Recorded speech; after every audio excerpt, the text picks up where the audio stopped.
여러분 안녕하십니까? 굴송이 보약 큐티 시간이 돌아왔습니다. 제가 어떻게 하면 더 좋은 서비스를 제공할까 여러 가지 상황 포맷을 실험을 해보고 있습니다만은, 또 어떤 분들은 얼굴을 직접 보고 하는 것이 더 현장감이 있고 실감이 난다. 그래서 제가 별로 젊은 얼굴은 아니지만은 또 사람들이 원하는 대로 이렇게 하기로 했습니다. 더 좋은 아이디어들이 있으면 언제든지 문자로 보내주시면, 문자나 카톡으로 보내주시면 참고하겠습니다. 오늘이 100일째입니다. 100일째. 365일 성경 통독 중에서 1월 1일부터 딱 시작해갖고 시방까지 온 게 100일째.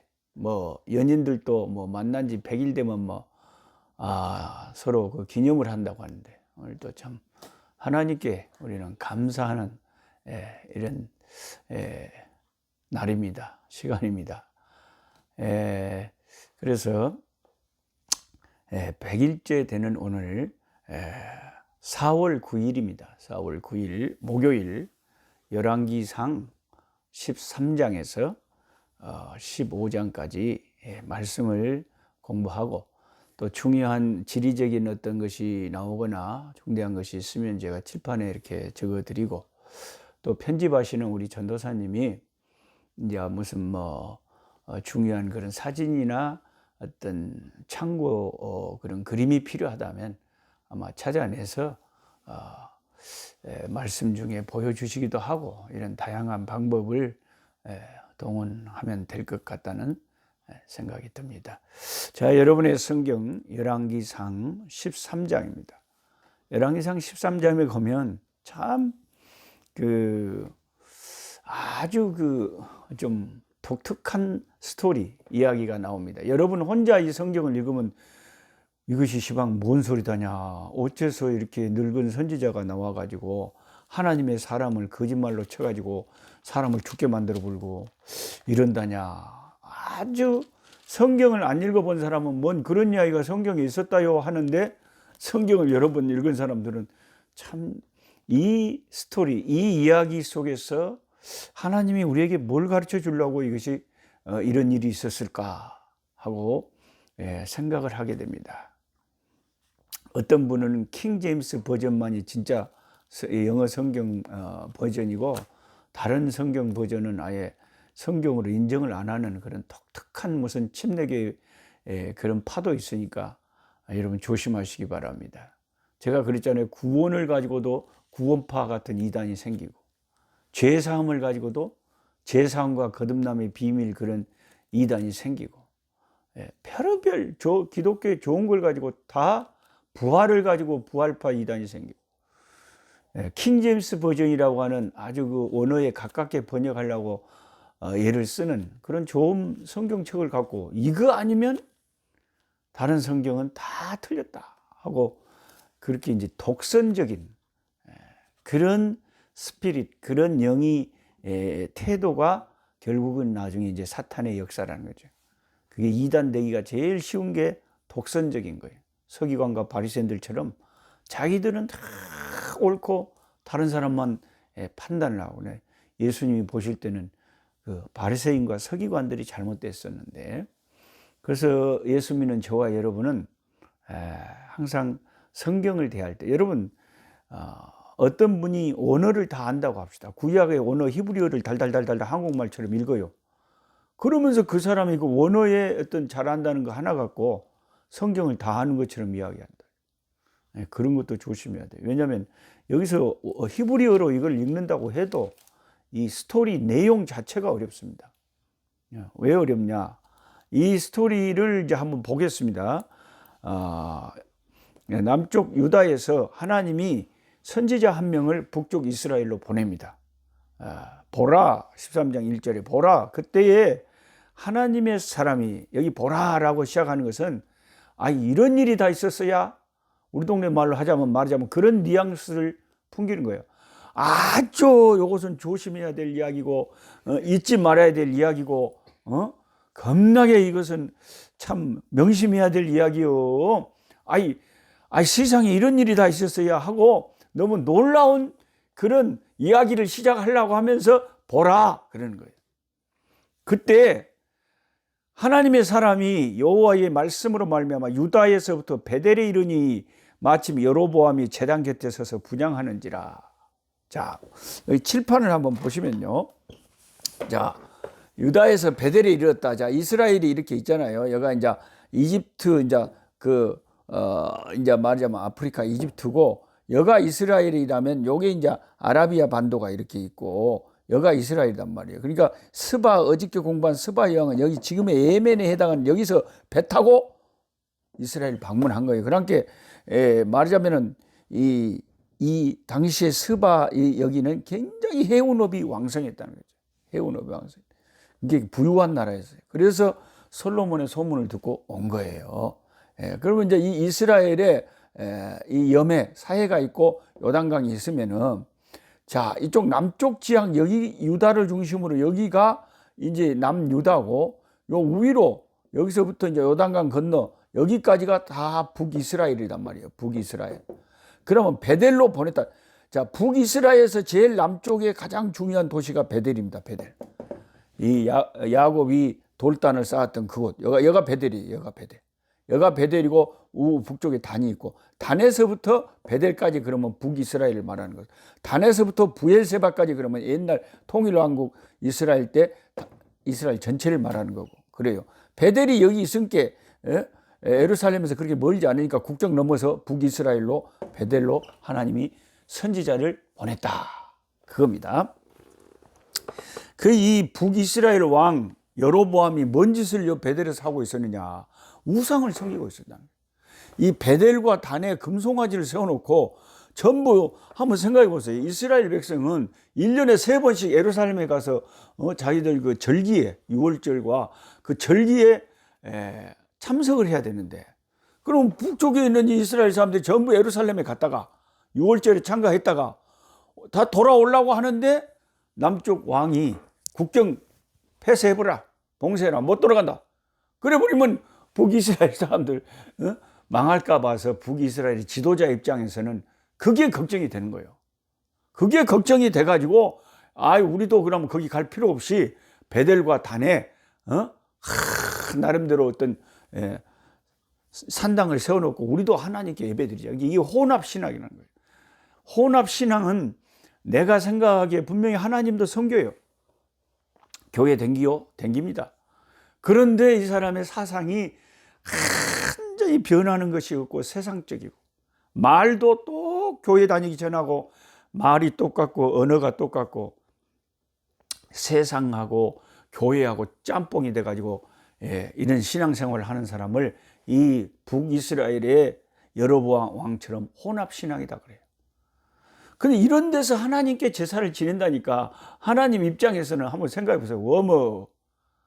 차라리 그런 제사를 드린다는 자체가 하나님을 슬프게 하는 거예요. 하나님은 말씀으로 올바른 예배를 드리는 걸 좋아하지, 자기들 마음대로 하나님 영광 받으세요 하고 예배 드리는 걸 좋아하지 않아요. 교회도 가끔 그런 사람 있잖아요. 막 담임 목사님하고 막 원수처럼 막 싸우고 고소하고 그래 놓고는 예배 시간에 가서 막 열심히 박수를 치면서 할렐루야 막 더 열심히, 그냥 그럴수록 더 열심히 막 그런 사람들이 있다니까요. 그거 사람들이 헷갈려 볼 거 아니에요. 저 사람이 예배를 저렇게 드리고 신앙이 좋기는 좋은데 왜 저럴까? 여로보암이 베델에서 하나님 앞에 제사 드린다고 그런 우상을 세워놓고 하나님의 이름을 부르고 이렇게 제사를 지니까 얼마나 하나님이 기가 막히겠어요. 그래서 남쪽 유다의 하나님의 사랑 선지자를, 젊은 선지자를 파견한 거예요. 자, 목숨을 걸고 가서 저 베델에서 뻘짓거리 하고 있는 저 북이스라엘 왕 여로보암에게 하나님의 말씀을 전파해라, 전해라. 당신 이렇게 우상 숭배하는 이 죄 때문에 당신 망할 것이고, 또 나중에 한 300년 후에 요시아 왕이 나왔을 때는 당신들이 잘못 세운 이런 거짓 선지 제사장들, 바로 하나님의 말씀대로 제사하는 것이 아닌 그냥 왕이 인위적으로 훈련시켜가지고 비슷하게 흉내내서 제사장을 세워가지고 제사드리는 제사장들까지 나중에 빼도 못 칠 거다. 그걸 가서 경고하라고 한 거예요. 그 내용입니다. 지금. 자, 13장 1절 보십시다. 보라, 그때에 하나님의 사람이 여호와의 말씀으로 말미암아 유다에서부터 베델에 이르니 마침 여로보암이 제단 곁에 서서 분향하는지라. 딱 제때에 딱 가버렸어요. 하나님의 사람이 제단을 향하여 여호와의 말씀으로 외쳐 이르되, 제단아 제단아, 여호와께서 이와 같이 말씀하시기를 다윗의 집에 요시아라 이름하는 아들을 낳으리니. 다윗의 이 계통에 앞으로 요시아라는 왕이 생길 거라는 거예요.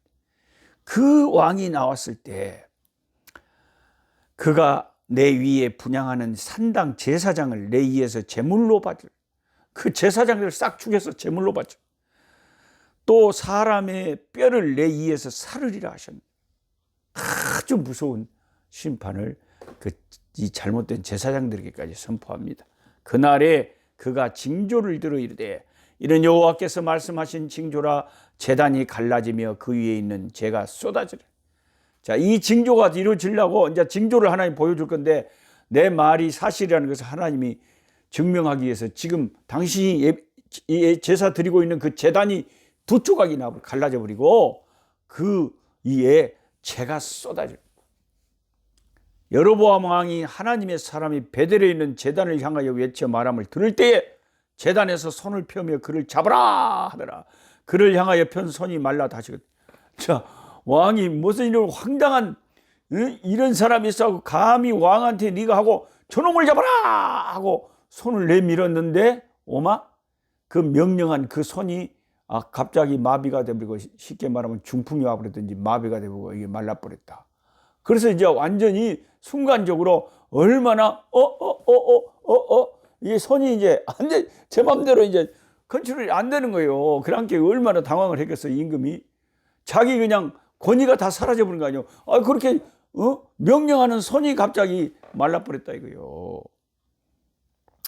하나님의 사람이 여호와의 말씀으로 보인 징조대로 제단이 갈라져 버리고 재가 제단에 쏟아져 버려요. 왕이 얼마나 놀랬겠어요? 하나님의 사람에게 말하 이르되, 청하건대 너는 날 위하여 네 하나님 여호와께 은혜를 구하여 내 손이 다시 성하게 기도하라. 지가 살라고 그래도 어떤 것이 해결책인 줄 알아요. 이 여로보암 왕이 이 악하게 우상 숭배하면서도 자기가 위기에 처하니까 아이고 잘못됐다고 하나님께 기도해서 나 좀 정상으로 만들어 달라고 사정을 하는 거예요. 이렇게라도 해야지. 예. 그래서 선지자가 다시 하나님의 사람이 여호와께 은혜를 구하니까 왕의 손이 다시 성하여진 것과 같이.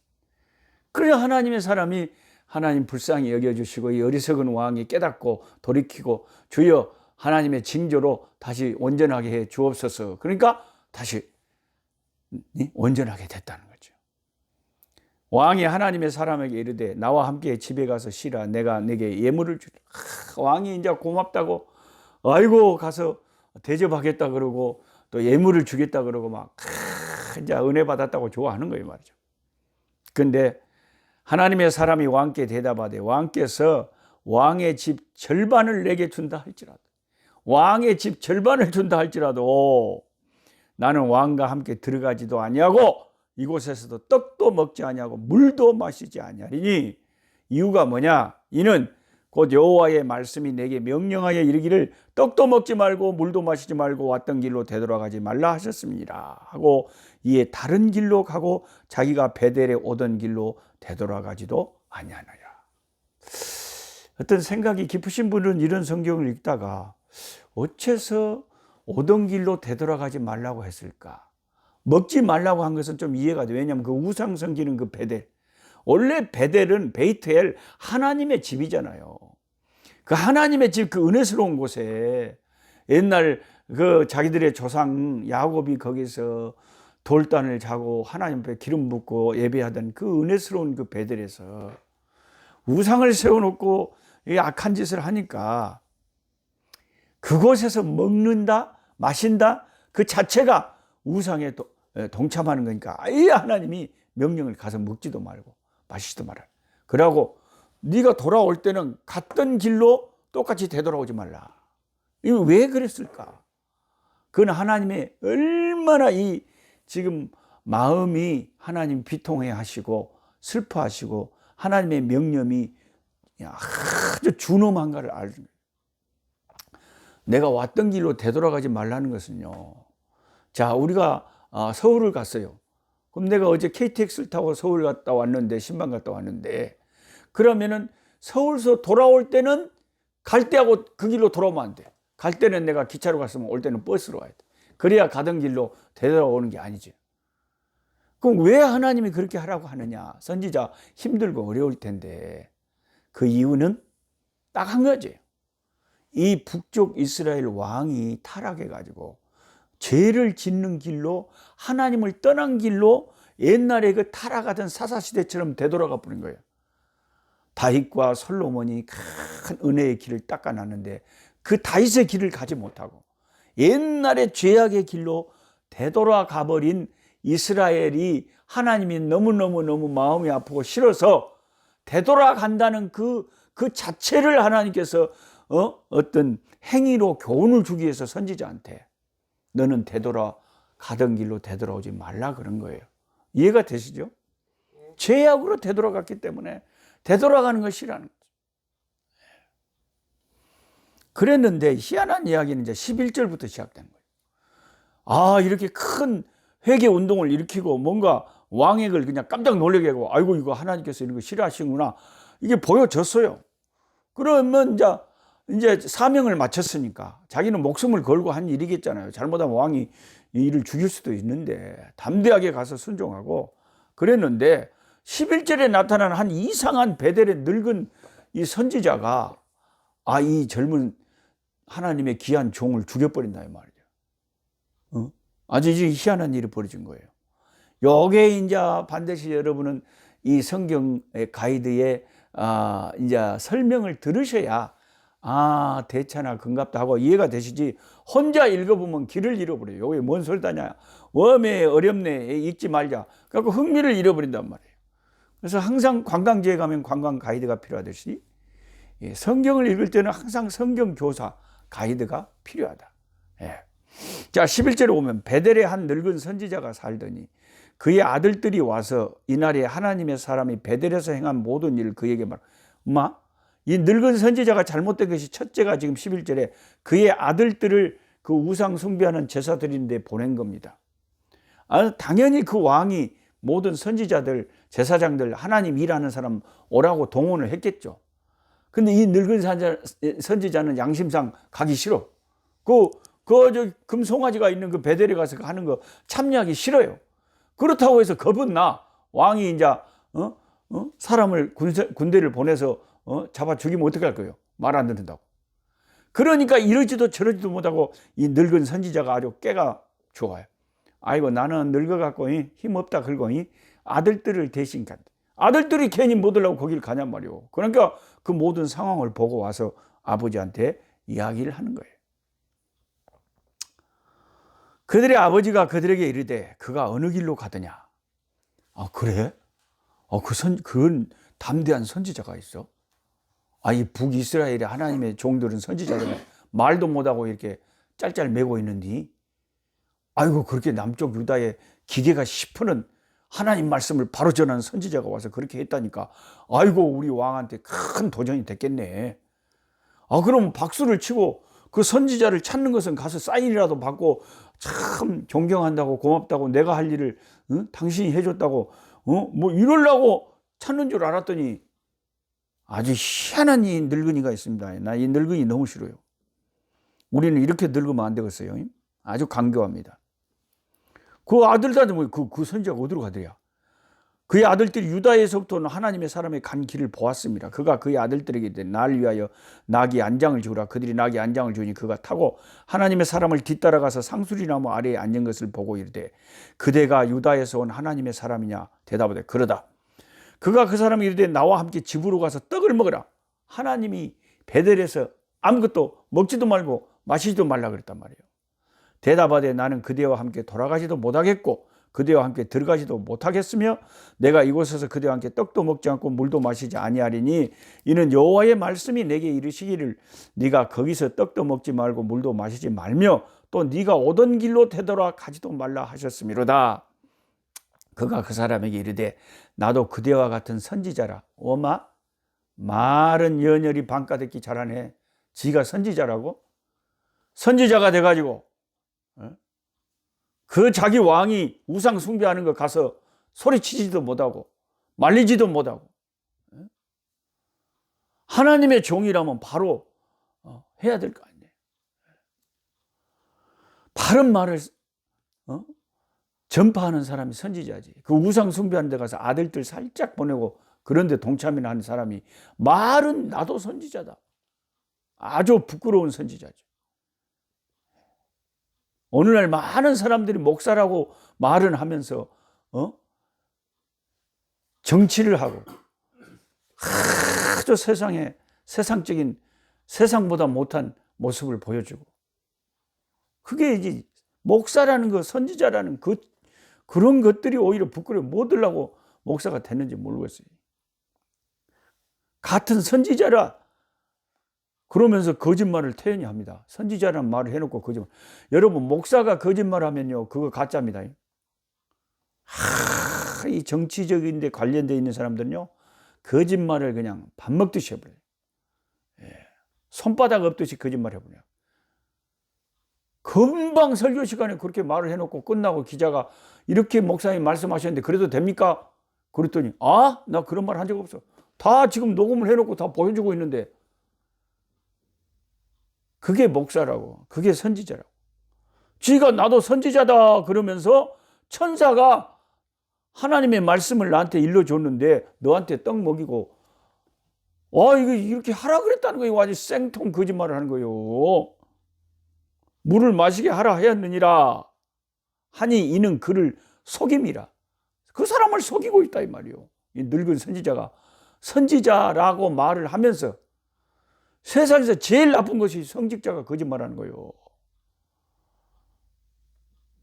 이에 그 사람이 그와 함께 들어가서 그러면 하나님이 다시 마음을 바꾸셨나? 뭐 하나님이 그럼 천사를 보내서 이 사람한테 그렇게 말했다면 대체 그냥 너무 힘들다고 뭘 먹기는 먹으라고 하셨나 보다.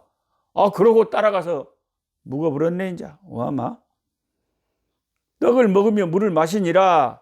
그들이 상 앞에 앉아있을 때 여호와의 말씀이 그 사람을 데려온 선지자에게 말이야.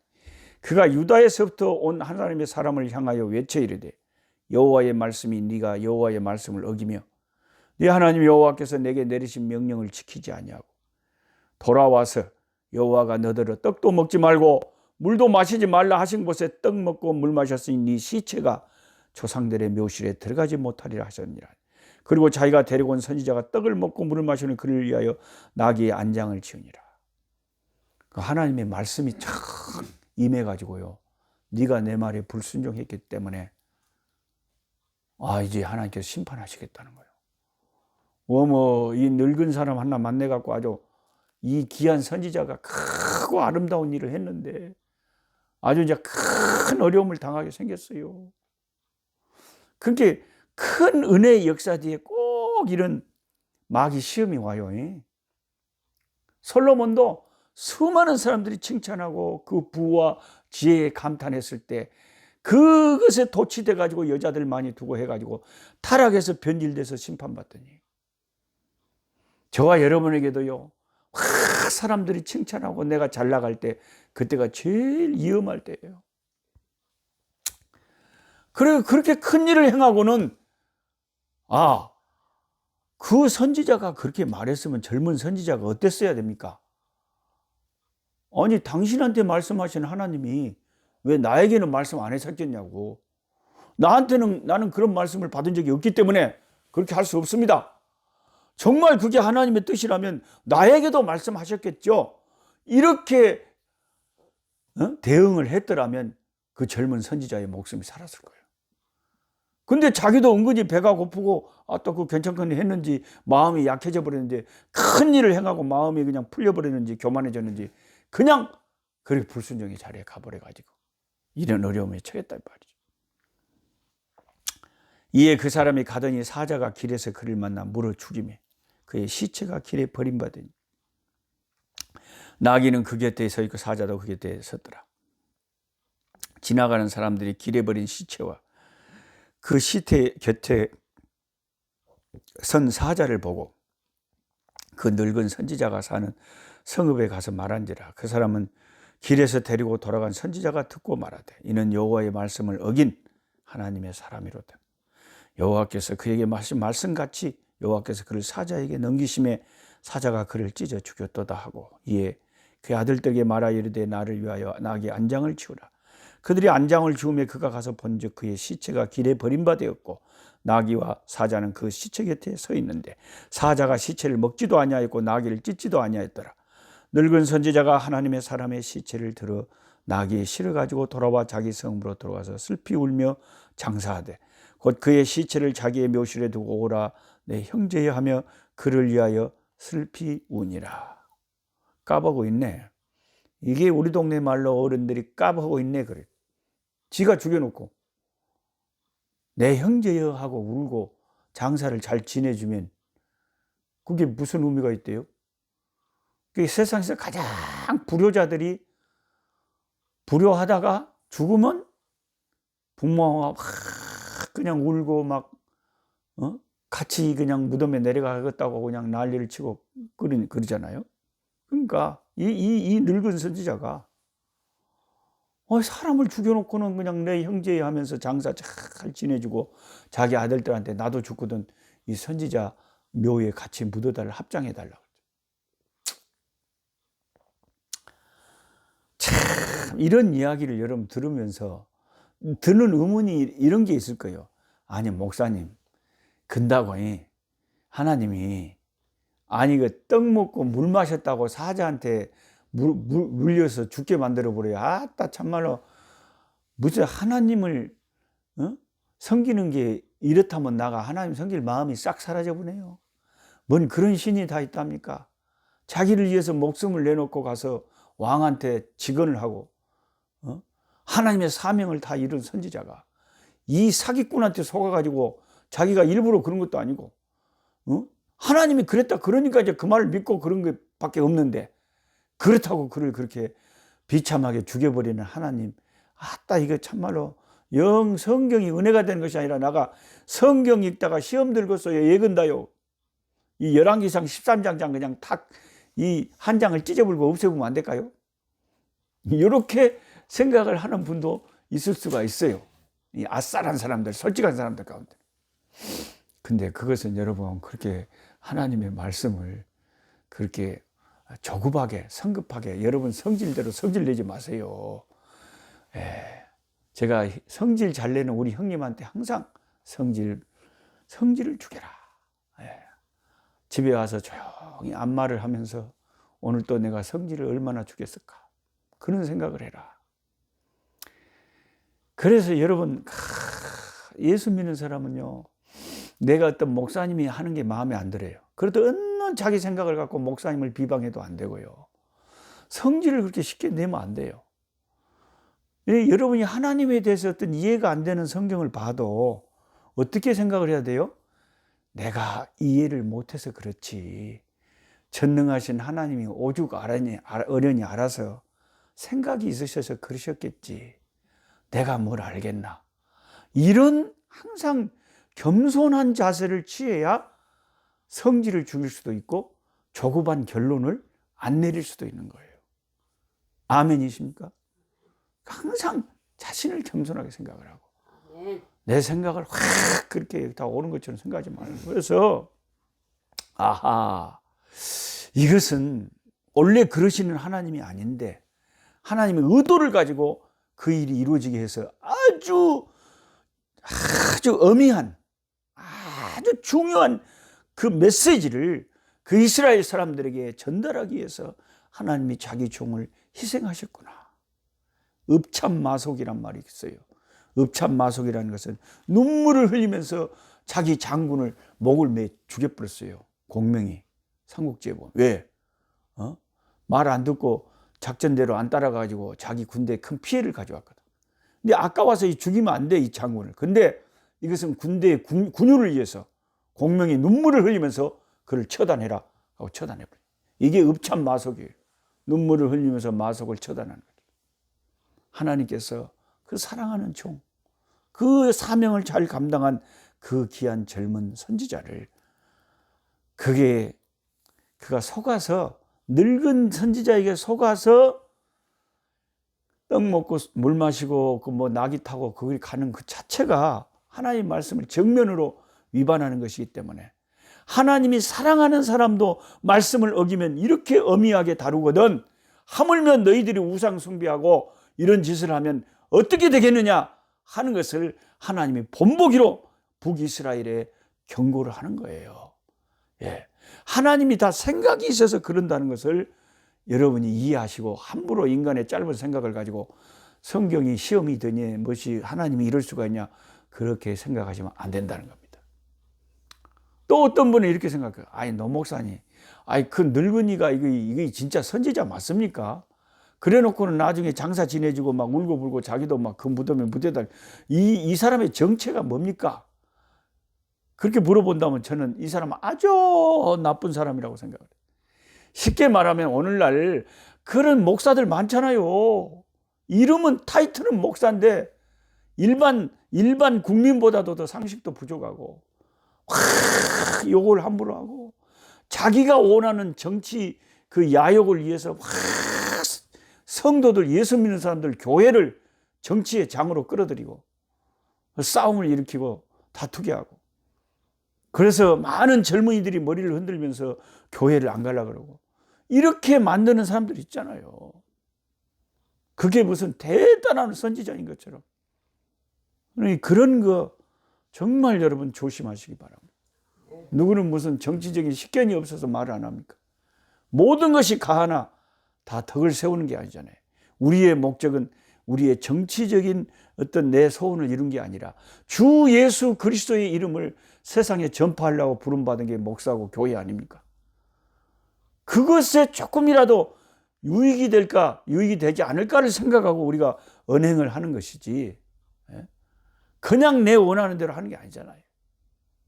이 늙은 선지자는 참으로 이래서는 안 된다는 것을 본보기로 우리에게 보여주는 것입니다. 이단들에게 빠지면 이 늙은 선지자 같이 될 수 있어요. 신천지에 빠진 사람들 봐요. 모략으로, 거짓말로 사람 하나 영혼을 낚아서 지옥에 데리고 가려고 살살거리면서 얼마나 그런 짓을 합니까? 거기에 빠져가는 사람들이 불쌍한 거예요. 어쩔 수 없어요. 이단에 빠지면 안 됩니다. 그 다음에 이제 14장에는 여로보암의 아들이 죽어요. 마땅히 죽어야죠. 마땅히 죽어야죠. 왜? 제가 아버지가 이렇게 우상 숭배하고 나라를 벌써 처음부터 이런 식으로 이끌면 하나님께서 복이 있겠어요? 하나님께서 그 자식을 죽여버렸죠. 그 다음에 이제 남쪽 유다의 솔로몬의 뒤를 이어서 르호보암이 왕이 되는데, 이 사람도 여전히 악을 행해요. 22절에 14장 20, 유다가 여호와 보시기에 악을 행하니, 그 북쪽 이스라엘도 악을 행해, 남쪽 유다도 악을 행해. 그 다음에 15장에 가보면 유다 왕 아비얌이라고 지금 한국 성경이 되는데, 아비야 같은 사람. 그래서 아비야의 반열이라는 것은 그 다윗의 아들 솔로몬의 아들 르호보암의 아들 아비야. 이게 다윗의 반열을 말하는 거죠. 유다 왕 아비얌이 이제 르호보암 다음에 세워졌어요. 그 다음에 드디어 이 15장 9절에 보면 유다 왕 아사가 나와요. 이 아사가 진짜 처음으로 그 남북 분단되고 그 선한 왕이에요. 너무 가뭄에 시원한 빗줄기처럼 아사 왕이 하나님을 정직하게 행하고 그 동성애들, 남색하는 자들 다 처단하고, 처음에 그렇게 잘했는데 나중에 조금 변질이 돼가지고 못한 안타까운 그런 이야기가 15장에 나와 있습니다. 오늘 무려 34분 40초까지 돼버렸습니다. 제가 별로 한 이야기도 없는데 뭐 말만 하면 30분이 후딱 지나가 버렸어요.